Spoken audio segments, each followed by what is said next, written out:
Atsapanao ny fanirina izay misy anatiko ao, manosika idodododo hitady anao, mailan-kery ao mijery anao.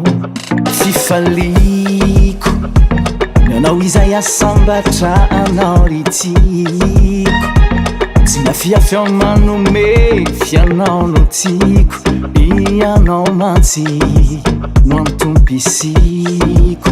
Hatran'izay tsy foko mbola natory, fa vao nahitanao de tafafo indray, nanjary rivotry ilay ny fiainako isanandro, miankina aminao fiainako.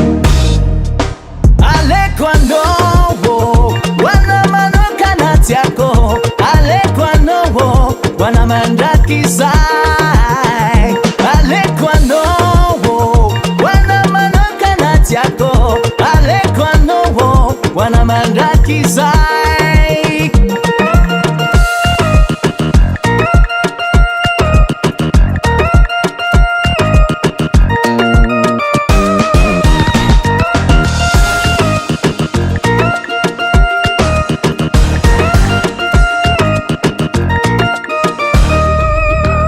Nauritina arena tsy voavidim-bola anao vinanao vina, manome asambarana sy fitsikina, masoandro mibalika manazava sarobidiny, kadetandrovako otrany anakandria maso, masaropiaro ay ireo mpanao ankaso, ialako siny fafahavalo, raha ny fitiavako anao tsy tody tany saina, natoandro na alina ka mandra maraino, na itety taona tsy ho isy ray sekondra, tsy ampitempo ny foko anao.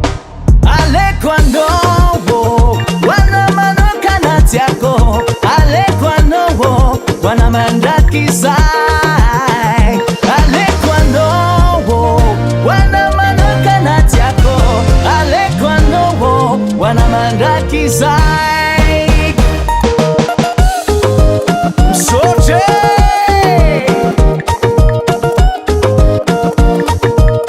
zigi zigi zigi zigi zigi kopa.